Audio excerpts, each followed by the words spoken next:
Hi friends, welcome to learn computer Telugu channel. అందరికీ నమస్కారం. నా పేరు మోహన్. సో అడోబ్ ఫోటోషాప్ ట్యూటోరియల్లో ఈరోజు మీరు సెకండ్ లెసన్ చూడబోతున్నారు. ఈ ట్యూటోరియల్లో ఈ టూల్ బాక్స్ గురించి అండ్ తర్వాత న్యూ ఫైల్ ఎలా ఓపెన్ చేయాలి అండ్ ఫైల్ని ఎలా సేవ్ చేయాలి, సేవ్ చేసిన ఫైల్ని ఎలా ఓపెన్ చేయాలో మీకు అడోబ్ ఫోటోషాప్లో చూపించబోతున్నాను. సో చివరి వరకు తెలుసుకోండి ఫ్రెండ్స్. అండ్ ఇప్పుడు ఈరోజు మీరు తెలుసుకుపోయిన టాపిక్స్ అనేవి ఫ్యూచర్లో అడోబ్ ఫోటోషాప్ సంబంధించిన ట్యూటోరియల్స్ అన్నిటికీ ఉపయోగపడతాయి కాబట్టి కంప్లీట్గా చూడండి ఫ్రెండ్స్.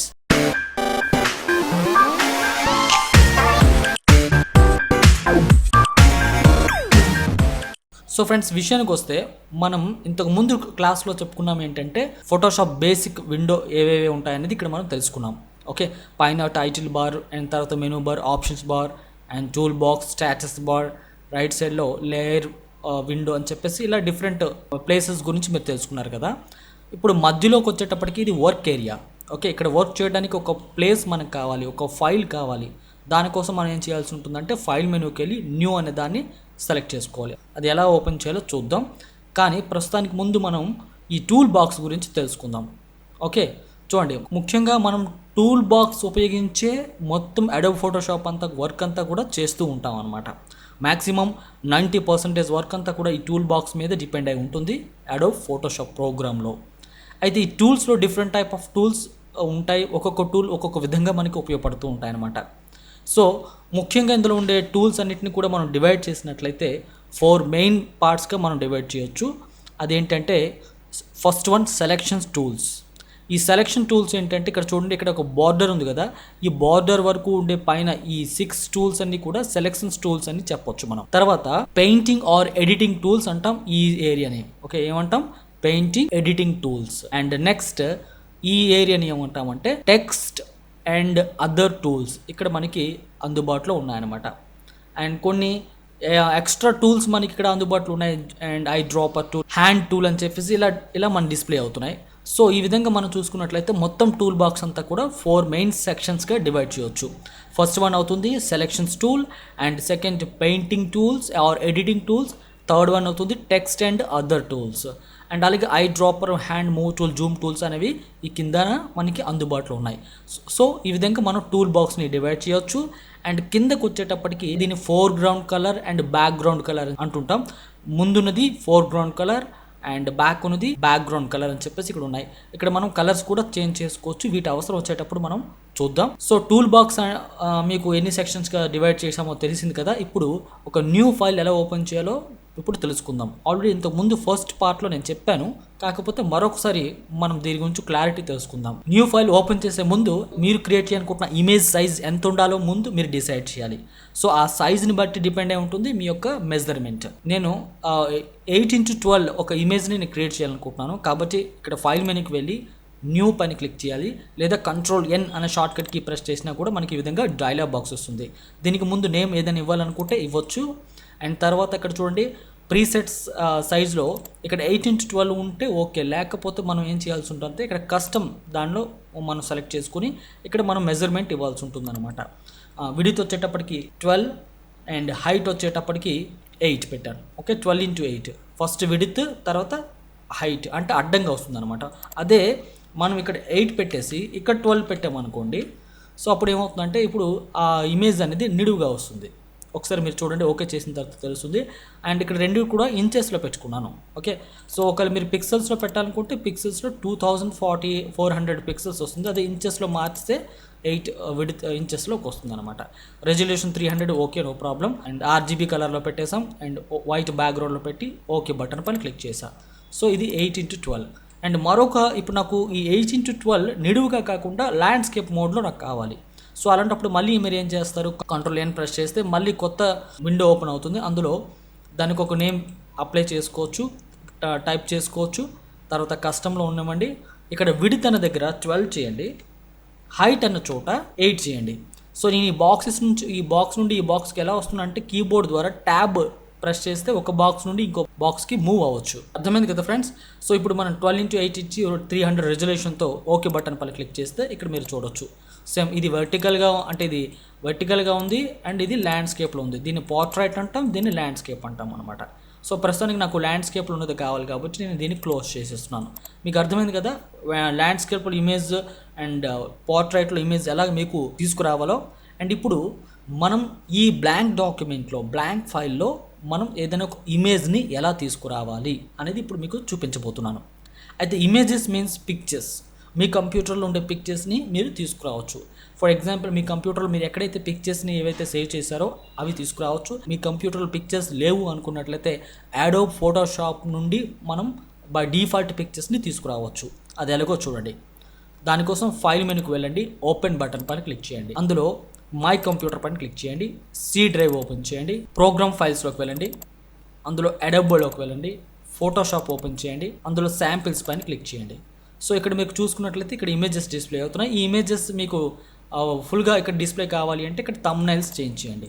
లార్జ్ ఐకాన్స్లో పెట్టుకున్నట్లయితే మీకు తెలుస్తుంది ఇదంతా. ఓకే, సో ఇప్పుడు నేను దీన్ని సెలెక్ట్ చేశాను. ఇక్కడ డక్ని సెలెక్ట్ చేసి ఓపెన్ బటన్ పైన క్లిక్ చేశాను. చూడండి, ఈ డక్ ఓపెన్ అయింది. సో ఈ డక్ అనేది మన క్రియేట్ చేస్తున్న ఇమేజ్లోకి తీసుకురావాలనుకోండి. శుభ్రంగా మనం ఏం చేయొచ్చు అంటే సింపుల్గా ఈ సెలెక్షన్ టూల్ ఉంది కదా, లేదా అంటే ఈ మూవ్ టూల్ పట్టుకొని దీన్ని క్లిక్ చేసి ఇక్కడ క్లిక్ చేసి లెఫ్ట్ బటన్తో ఇలా డ్రాగ్ మన ఇమేజ్లోకి డ్రాగ్ చేసినట్లయితే ఆ ఇమేజ్ అనేది మన తయారు చేసిన ఇమేజ్లోకి వచ్చేస్తుంది అనమాట. అయితే ఇక్కడ ఎందుకు చిన్నదైంది, ఇక్కడ ఎందుకు పెద్దది ఉంది అంటే ఇక్కడ ఇమేజ్ సైజ్ తక్కువ అండ్ ఇక్కడ ఇమేజ్ సైజ్ అంటే కాన్వాస్ సైజ్, బ్యాక్గ్రౌండ్ ఉన్న కాన్వాస్ సైజ్ పెద్దది. ఓకే, పెద్ద ప్లేస్లో ఈ ఇమేజ్ చిన్న ఇమేజ్ని పెడితే మనకి ఈ విధంగా డిస్ప్లే అవుతుంది అనమాట. కావాలనుకుంటే ఈ ఇమేజ్ని పెంచుకోవచ్చు. అది ఎలా పెంచాలో మీకు తర్వాత చెప్తాను. సో ఇప్పుడే మీకు తెలుసుకోవాలని అనుకుంటే కనుక కంట్రోల్ టీ ప్రెస్ చేయండి. టీ ప్రెస్ చేసి ఈ 4 వైపులో కూడా మీకు ఎంత సైజు కావాలో అంత సైజులో మీరు పెంచుకోవచ్చు. దీని గురించి నేను ఫ్యూచర్లో క్లియర్గా చెప్తాను. ప్రస్తుతానికి మీకు మాత్రమే చూపిస్తున్నాను ఈ ఇమేజ్ గురించి, అంటే ఈ టూల్ గురించి. సింపుల్గా కీబోర్డ్లో ఎంటర్ బటన్ ప్రెస్ చేస్తే చూడండి ఆ ఇమేజ్ ఇందులోకి వచ్చేసింది. సో దీని మీద ఒక నేమ్ టైప్ చేస్తున్నాను. చూడండి, ఇలా డ్రాగ్ చేసి సింపుల్గా నేను నేమ్ టైప్ చేసేసాను. ఇప్పుడు ఇవన్నీ ఈ టూల్స్ గురించి మీకు చెప్తాను ఫ్రెండ్స్. ప్రస్తుతానికైతే మీకు ఇమేజ్ని ఎలా సేవ్ చేయాలో చూపిస్తున్నాను. ఓకే, సో ఇప్పుడు ఇదైతే ఇమేజ్ తయారైపోయింది. దీన్ని క్లోజ్ చేసేద్దాం. ఇప్పుడు ఈ ఇమేజ్ని ఎలా సేవ్ చేయాలో చూడండి. ఫైల్ మెనూకి వెళ్ళండి, సేవ్ బటన్ పైన క్లిక్ చేయండి. సో విండోస్ ఆపరేటింగ్ సిస్టంలో ఏ ఫైల్నైనా సేవ్ చేయడానికి కంట్రోల్ ఎస్ అనే షార్ట్ కట్ కీ ఉంటుంది. ఇక్కడ కూడా అదేవిధంగా కంట్రోల్ ఎస్ ప్రెస్ చేసినా లేదా ఇక్కడ క్లిక్ చేసినా మీకు ఒక డైలాగ్ బాక్స్ డిస్ప్లే అవుతుంది. అయితే ఇప్పుడు మీ ఈ ఫైల్ని మీరు ఎక్కడ సేవ్ చేయాలనుకుంటున్నారు అంటే సేమ్ శాంపిల్స్ అనే ఫోల్డర్ లేదా డెస్క్టాప్ మీద లేదా మై కంప్యూటర్ లోకల్ డ్రైవ్స్లోనా అనేది మీరు సెలెక్ట్ చేసుకోవాలి. ప్రస్తుతానికైతే నేను డెస్క్టాప్ సెలెక్ట్ చేస్తున్నాను. తర్వాత ఇక్కడ ఫైల్ నేమ్ అన్న చోట మీరు పేరు ఇవ్వాల్సి ఉంటుందన్నమాట. ఏ నేమ్తో అయితే సేవ్ చేయాలనుకుంటున్నారో ఆ నేమ్. సో ప్రస్తుతానికైతే నేను శాంపిల్ అని నేమ్ ఇచ్చాను. తర్వాత ఇక్కడ చూడండి ఫార్మాట్, ముఖ్యంగా మనం చూడాల్సింది ఏంటంటే ఫార్మాట్. సో ఇక్కడ ఏ ఫార్మాట్లో మనం ఈ ఫైల్ని సేవ్ చేయాలి. ఇక్కడ మనం ఫోటోషాప్లో వర్క్ చేస్తున్నప్పుడు 2 రకాలుగా మనం గుర్తుపెట్టుకోవాలి. ఒకటి ఫోటోషాప్ ఫార్మాట్లోనే సేవ్ చేయాలా లేదా ఫైనల్ ఫార్మాట్లో సేవ్ చేయాలా. ఫోటోషాప్ ఫార్మాట్ అంటే ఏంటి, దాన్ని మనం ఇక్కడ ఏమంటాం అంటే పిఎస్డి అంటాం లేదా పిడిడి. ఒకవేళ మనం ఇదే డాక్యుమెంట్ లేదా ఇదే ఇమేజ్ని నెక్స్ట్ టైం మళ్ళీ ఓపెన్ చేసి మళ్ళీ ఏమైనా మార్పులు చేర్పులు చేయాలి అనుకుంటే, మళ్ళీ వర్క్ చేయాల్సిన అవసరం ఉంటే కనుక మనం దీన్ని పిఎస్డిలో సేవ్ చేయాల్సి ఉంటుంది ప్రస్తుతానికి. లేదు ఇదే ఫైనల్ అనుకున్నట్లయితే ఫైనల్ అవుట్పుట్ మీకు కావాలి అనుకున్నప్పుడు దీన్ని మనం జేపీజీలోకి సేవ్ చేయాలి. ప్రస్తుతానికైతే నేను పిఎస్డిలోనే సేవ్ చేస్తున్నాను, ఎందుకంటే మళ్ళీ ఓపెన్ చేసి దాని మీద నాకు వర్క్ చేయడానికి అవకాశం ఉంటుంది. ఓకే, ఇంకో అడ్వాంటేజ్ కూడా ఉంది. ఇక్కడ లేయర్స్ ఉంటుంది. ఈ లేయర్స్ని కూడా మనం యూస్ చేసుకోవడానికి ఈ పిఎస్డిలో సేవ్ చేయాలి. దీని గురించి అన్నిటి గురించి 1 by 1 నేను సందర్భానుసారంగా క్లియర్గా చెప్తాను ఫ్రెండ్స్. అన్నీ ఒక్కసారి అంటే కుదరదు. కాబట్టి కంప్లీట్గా ప్రతి వీడియోని మీరు ఫాలో అవ్వమని నేను చెప్తుంది కారణం అదే. ఓకే, ప్రతి విషయం ప్రతి సెకండ్లో మనం మాట్లాడుకోబోతున్నాం. కాబట్టి ప్రతి పార్ట్ని వదలకుండా ఫాలో అవ్వండి అండ్ ఖచ్చితంగా మీకు వచ్చేస్తుంది. సరే, ఇక్కడ మనం శాంపిల్ పిఎస్డి అనే నేమ్తో ఆటోమేటిక్గా నేమ్ తీసుకుంది, పిఎస్డి నేమ్ ఇచ్చేసాం. అండ్ ఇప్పుడు సేవ్ బటన్ పైన క్లిక్ చేద్దాం. సో ఇక్కడ చూడొచ్చు మీరు నేమ్ ఇక్కడ వచ్చింది. దీన్ని క్లోజ్ చేసేద్దాం. ప్రస్తుతానికైతే ఆ ఇమేజ్ క్లోజ్ అయ్యి ఉంది. దీన్ని మినిమైజ్లో పెడదాం. ఇక్కడ మీరు చూడొచ్చు శాంపిల్ అనే ఒక ఇమేజ్ డిస్ప్లే అవుతుంది. దీని మీద ఎప్పుడైతే మీరు మౌస్ పాయింటర్ని ఇలా ఇన్సర్ట్ చేస్తారో మీరు ఇక్కడ చూడొచ్చు ఆ డిస్క్రిప్షన్ బాక్స్లో అడోబ్ ఫోటోషాప్ ఇమేజ్ అని ఉంది. అంటే ప్రస్తుతానికి అది ఇంకా పిఎస్డి ఫార్మేట్లో అంటే ఫోటోషాప్ డాక్యుమెంట్లోనే ఉంది, అది ఫైనల్ జేపీజీలో లేదనమాట. అందుకే మీరు సైజ్ చూడొచ్చు 13.3 MB ఉంది. ఒకవేళ దాన్ని మీరు జేపీజీలో మార్చారు, సేవ్ చేసి ఉంటే కనుక ఆ 13.3 MB మాత్రం అంత తీసుకోదు, ఇంకా తక్కువ సైజులో తీసుకుంటుంది అనమాట. సో ఒకసారి చూద్దాం జేపీజీలో సేవ్ చేసి ఎంత సైజుకి వస్తుందో చూద్దాం. సో ఇప్పుడు దీన్ని ఓపెన్ చేయండి, డబుల్ క్లిక్ ఇచ్చి. ఇది ఓపెన్ అయింది కదా. సో ఇప్పుడు దీన్ని ఏం చేయాలంటే మళ్ళీ ఇప్పుడు మనం ఫైల్ మెనూకి వెళ్ళి సేవ్ బటన్ కనుక క్లిక్ చేస్తే ఆప్షన్ హైలైట్ కాలేదు, ప్లస్ ఒకవేళ హైలైట్ అయి ఉన్నా సరే ఆ సేవ్ చేసేటప్పుడు ఇదే డాక్యుమెంట్లో మళ్ళీ సేవ్ అవుతుంది. సో ఇప్పుడు ప్రస్తుతానికి మనం ఏమనుకుంటున్నాం, ఇదే డాక్యుమెంట్ అనేది అంటే పిఎస్డి ఫార్మేట్లో ఉన్న ఈ ఇమేజ్ని జేపీజీలోకి మనం ఫైనల్ ఫార్మేట్లోకి సేవ్ చేయాలి. దానికోసం మీరు సేవ్ కాకుండా సేవ్ యాజ్ ప్రెస్ చేయాలి. సేవ్ ఎందుకు చేయకూడదు అంటే ఇది ఆల్రెడీ సేవ్ అయ్యి ఉంది కాబట్టి మనం సేవ్ చేయకూడదు. సో మనం వేరే ఫార్మేట్లో సేవ్ చేయాలనుకుంటున్నాం కాబట్టి ఫైల్ మెనూకి వెళ్ళి సేవ్ యాజ్కి అడోబ్ ఫోటోషాప్లో షార్ట్ కట్కి ఏంటంటే Shift+Ctrl+S ప్రెస్ చేసినా కూడా మనకి సేవ్ యాజ్ డైలాగ్ బాక్స్ వస్తుంది. సేమ్ యాజ్ ఇట్ ఈస్గా ప్లేస్ సెలెక్ట్ చేయండి. ఇక్కడ నేను డెస్క్టాప్ ఉంచేసాను, లేదంటే మరొక డ్రైవ్ ఏదైనా సెలెక్ట్ చేసుకోవచ్చు, మీ ఇష్టం. అండ్ ఇక్కడ ఫైల్ నేమ్ అనే చోట పేరు పెట్టండి. నేను sample2 అని పెడుతున్నాను, లేదా శాంపిల్ ఫైనల్ అని పెట్టేస్తున్నాను. తర్వాత ఇక్కడ పిఎస్డీలో ఉంది కదా, ఫైనల్ ఫార్మాట్ ఏంటి జేపీజీలో పెట్టండి. జేపీజీ అంటే నార్మల్ ఇమేజ్ ఫైల్స్నే జేపీజీ ఫైల్స్ అంటాం, జాయింట్ ఫోటోగ్రఫీ. అండ్ ఇప్పుడు సేవ్ పైన క్లిక్ చేయండి, ఓకే బటన్ పైన క్లిక్ చేయండి. ఓకే చేసే ముందు ఇక్కడ ఒక డైలాగ్ బాక్స్ వచ్చింది, ఏంటది జేపీజీ ఆప్షన్స్. అంటే ఏంటంటే మీరు జేపీజీలో సేవ్ చేస్తున్నప్పుడు దీని క్వాలిటీ ఎక్కువ తక్కువ చేసి మీరు సేవ్ చేసుకోవచ్చు. ప్రస్తుతానికి ఇక్కడ మీరు చూడండి, ఈ డ్రాప్ డౌన్ లిస్ట్లో చూసుకున్నట్లయితే లో, మీడియం, మ్యాక్సిమం, హై అని ఉంది కదా. ఇక్కడ చూడండి మ్యాక్సిమం ఎంత ఉంది అంటే క్వాలిటీ 12% ఉంది అనమాట. అంటే ఇక్కడ ఎంత ఎంబీ వస్తుంది అనేది ఇక్కడ మనం చూడొచ్చు. అదే నేను లోలో పెట్టాను చూడండి, లోలో పెడితే ఇక్కడ చాలా తక్కువ సైజ్ చూపిస్తుంది అనమాట. మీడియంలో పెట్టుకున్నారనుకోండి కాస్త క్వాలిటీ ఎక్కువ వస్తుంది, అండ్ అలాగే హైలో పెట్టుకుంటే మరి కాస్త క్వాలిటీ ఎక్కువ వస్తుంది, అండ్ మ్యాక్సిమం పెట్టుకున్నట్లయితే ఎక్కువ క్వాలిటీ మనం దీని నుంచి పొందొచ్చు అనమాట. అర్థమైంది కదా ఫ్రెండ్స్. సో ఇప్పుడు సింపుల్గా మనం ఓకే బటన్ పైన క్లిక్ చేస్తే సేవ్ అయిపోయినట్టే. ఇప్పుడు దీన్ని మినిమైజ్ చేద్దాం. ఈ రెండు ఇమేజెస్ ఇక్కడే ఉన్నాయి. ఓకే, ఈ రెండింటి మీద మౌస్ పాయింటర్ పెట్టి ఏ ఫార్మాట్ ఎంతెంత ఉందో సైజ్ కూడా చూద్దాం. ఫస్ట్ ఆఫ్ ఆల్ ముందు క్రియేట్ చేసింది ఇది కాబట్టి దీని మీద క్లిక్ చేస్తున్నాను, మౌస్ పాయింటర్ని మళ్ళీ తీసుకొచ్చి పెడుతున్నాను. ఇక్కడ చూసుకున్నట్లయితే టైప్ ఆఫ్ ఫార్మాట్లో అడోబ్ ఫోటోషాప్ ఇమేజ్ అని ఉంది, దాని సైజ్ వచ్చి 13.3 MBలో ఉంది. అండ్ నెక్స్ట్ ఫైల్ చూద్దాం. దీని టైప్ ఆఫ్ ఫైల్ చూసేటప్పటికి ఇది జేపీజీ ఫార్మాట్లో సేవ్ అయ్యింది. ఫైనల్ సైజ్ ఎంత ఉంది అంటే మెమొరీ 641 KB అన్నమాట. అంటే చాలా తక్కువ, అంటే సింపుల్గా చెప్పాలంటే 90% దీనికంటే తక్కువ సైజు ఇది ఉందని మనం ఐడెంటిఫై చేసుకోవచ్చు. అదే తేడా పిఎస్డి ఫైల్కి జేపీజీ ఫైల్కి. PSD file means Photoshop document, JPG files means final image file అని చెప్పొచ్చు, జాయింట్ ఫోటోగ్రఫీ. అర్థమవుతుందా?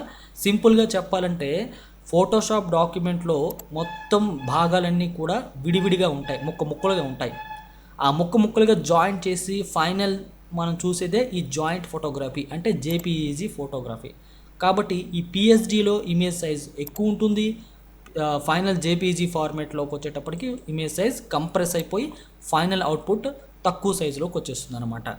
అర్థమైంది కదా ఫ్రెండ్స్. సేవ్ చేసిన ఇమేజ్ని తిరిగి మీరు అడోబ్ ఫోటోషాప్ ద్వారా ఓపెన్ చేయాలనుకుంటే అప్పుడు ఏం చేయాల్సి ఉంటుందంటే ఫైల్ మెనూకి వెళ్ళి ఓపెన్ బటన్ పైన క్లిక్ చేయాలి. దీనికి షార్ట్ కట్ కీ అవుతుంది Ctrl+O. సో ఇక్కడ మీరు ఏ ప్లేస్లో అయితే మీరు ఫైల్స్ని సేవ్ చేస్తున్నారో ఆ ప్లేస్ని సెలెక్ట్ చేయాలి. నేనైతే డెస్క్టాప్ సెలెక్ట్ చేస్తున్నాను, అండ్ మీరు ఏ ప్లేస్ అయితే సేవ్ చేస్తారో ఆ ప్లేస్ని మీరు ఎంచుకోవచ్చు. ప్రస్తుతానికి మన ఫైల్స్ డెస్క్టాప్ మీద ఉంది కాబట్టి డెస్క్టాప్ సెలెక్ట్ చేసాం. ఇక్కడ 2 ఫైల్స్ ఆల్రెడీ చూపిస్తుంది చూడండి, 2 doc files, sample final sample.